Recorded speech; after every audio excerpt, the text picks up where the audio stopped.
दोस्तों एसी क्या है और यह काम कैसे करता है। गर्मी के मौसम में तेज धूप और उच्च तापमान से बचने के लिए हर कोई अपने घर या कमरे को ठंडा करना चाहता है। ऐसे में लोग अपने घरों में कूलर और पंखों का इस्तेमाल करते हैं। लेकिन दोस्तों गर्मी इतनी ज्यादा बढ़ जाती है कि इन कूलर और पंखों से घर ठंडे नहीं हो पाते। इसके साथ ही ये शोर भी बहुत ज्यादा करते हैं। ऐसे में हमारे घर या कमरों को ठंडा करने के लिए बस एक ही विकल्प बचता है और वो है एयर कंडीशनर।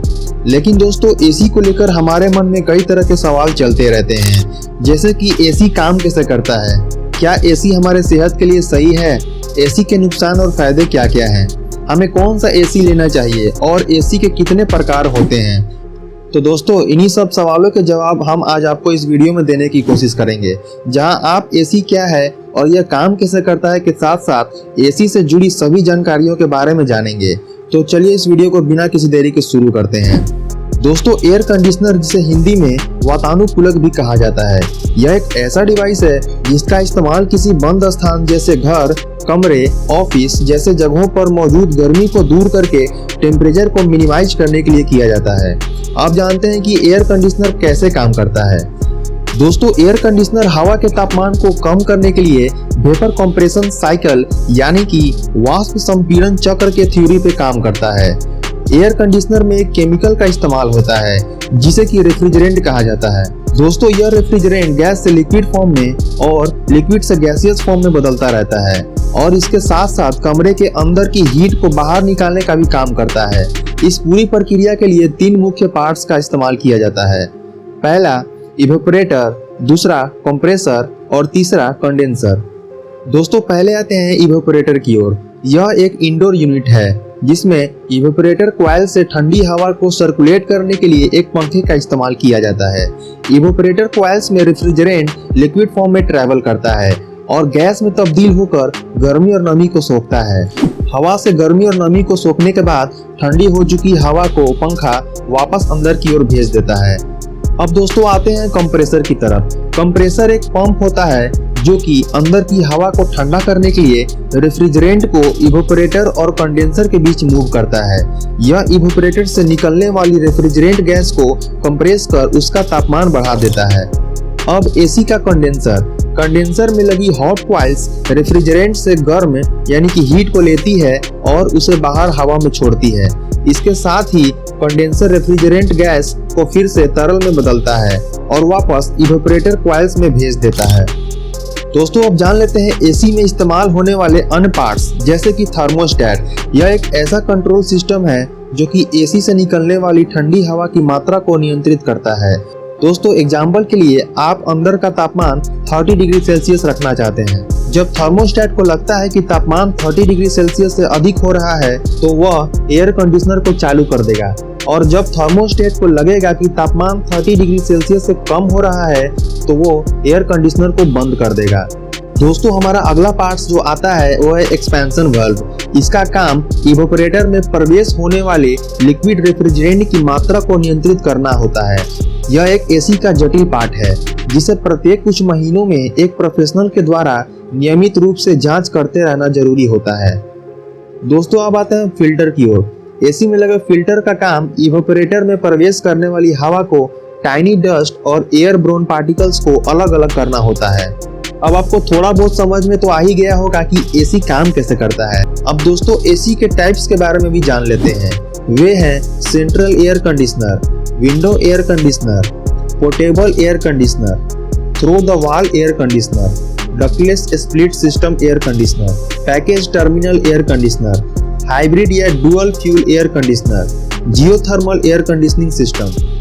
अब दोस्तों अगर मैं इन सारे टाइप्स के बारे में बताऊंगा तो ये वीडियो काफी लंबी हो जाएगी, तो इसे स्किप करके अब एसी के फायदे और नुकसान के बारे में भी जान लेते हैं। दोस्तों कोई भी डिवाइस हो, फिर चाहे वो एसी हो या कुछ और, सभी के अपने अपने फायदे और नुकसान होते हैं जिसको हम एडवांटेज और डिसएडवांटेज भी कहते हैं। तो सबसे पहले इसके एडवांटेज के बारे में जान लेते हैं। दोस्तों एयर कंडीशनर के इस्तेमाल से अस्थमा अटैक का खतरा काफी हद तक कम हो जाता है, क्योंकि एसी केवल ह्यूमिडिटी ही नहीं बल्कि परागकण, फफूंदी और अन्य एयरब्रोन एलर्जेंस की मात्रा को कम कर देता है, जिससे अस्थमा होने का खतरा भी कम हो जाता है।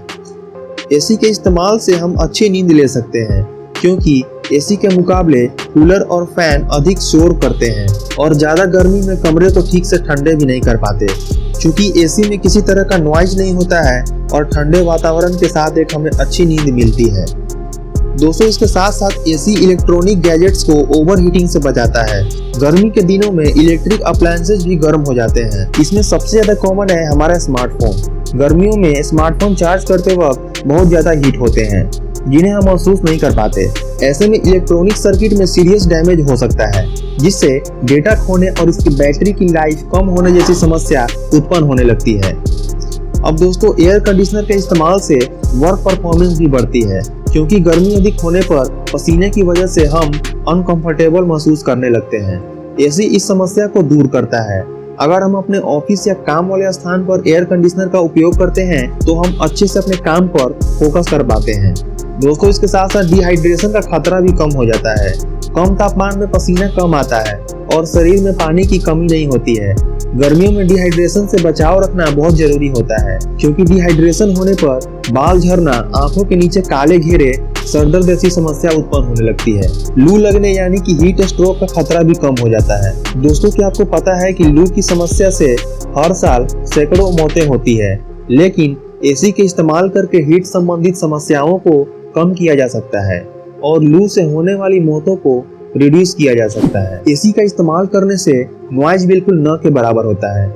एयर कंडीशनिंग कमरे में सभी दरवाजे और खिड़कियां बंद होती है, इसीलिए बाहर का शोर अंदर नहीं आता और अंदर ठंडा और शांत माहौल बना रहता है। दोस्तों, क्या आपको पता है कि एसी का इस्तेमाल करने से हवा की गुणवत्ता बढ़ जाती है। एयर कंडीशनर के इस्तेमाल से एयर क्वालिटी में काफी हद तक सुधार आ जाता है और हमें एक स्वच्छ वातावरण मिलता है। ऐसा इसलिए क्योंकि एसी में लगा फिल्टर धूल और वायु जनित हानिकारक कीटाणुओं को हवा से फिल्टर आउट कर देता है। तो ये थे इसके एडवांटेज। अब आते हैं इसके डिसएडवांटेज पर। त्वचा में रूखापन आने लगता है। ज्यादा समय तक एयर कंडीशनिंग रूम में रहने से हमारी स्किन नमी को खोने लगती है जिससे कि यह सेंसिटिव और ज्यादा ड्राई हो जाती है। एसी के संपर्क में आने से श्वसन संबंधित समस्याएं पैदा हो सकती है। अचानक से तापमान में हुआ बदलाव श्वसन संबंधित रोगों के लक्षणों को बढ़ावा देता है। इस समस्या से उच्च तापमान निर्धारित करके इसे धीरे धीरे कम करके दूर किया जा सकता है।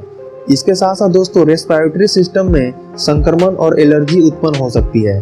एसी की साफ सफाई ना होने की स्थिति में एयर फिल्टर के अंदर धूल, बैक्टीरिया और परागकण इकट्ठे हो जाते हैं। ऐसे में अस्थमा और श्वसन प्रणाली से जुड़े रोग पैदा हो सकते हैं। एसी के इस्तेमाल से दोस्तों मोटापा बढ़ता है। अगर हम ठंडी जगहों पर ज्यादा देर तक रहते हैं तो इससे शरीर की ऊर्जा खत्म नहीं होती है और चर्बी बढ़ने लगती है। थकान, सिरदर्द और चिड़चिड़ापन महसूस हो सकता है। कुछ लोगों को लंबे समय तक एसी में रहने से थकान महसूस होने लगती है। साथ ही सिरदर्द और चिड़चिड़ापन जैसी समस्याओं का सामना करना पड़ सकता है। अगर आप एसी वाले रूम से निकलकर किसी गर्म स्थान पर अचानक से जाते हैं तो आप बुखार से भी पीड़ित हो सकते हैं। एसी में कौन सी गैस होती है? एयर कंडीशनर में फ्रेओन का इस्तेमाल किया जाता है। यह अलग अलग तापमान पर तरल और गैसियस अवस्था में बदलती रहती है। दोस्तों, मैं आशा करता हूँ कि आपको ये वीडियो जरूर पसंद आई होगी। मैंने अपनी तरफ से पूरी कोशिश की है एयर कंडीशनर से जुड़े सारी जानकारी को सरल शब्दों में एक्सप्लेन करने की। अगर आपको यह जानकारी पसंद आई हो या कुछ नया सीखने को मिला हो तो अपने दोस्तों और रिश्तेदारों में जरूर शेयर करें ताकि उनको भी एयर कंडीशनर से जुड़े सारे डाउट क्लियर हो जाए। इसके साथ साथ आप हमारे चैनल को सब्सक्राइब भी कर सकते हैं और आपको इस चैनल में हमेशा नॉलेजेबल कंटेंट भी देखने को मिलता है। तो अब इजाजत दीजिए, मिलते हैं नेक्स्ट वीडियो में एक ऐसे इंटरेस्टिंग टॉपिक के साथ। वीडियो में लास्ट तक बने रहने के लिए आपका बहुत बहुत धन्यवाद।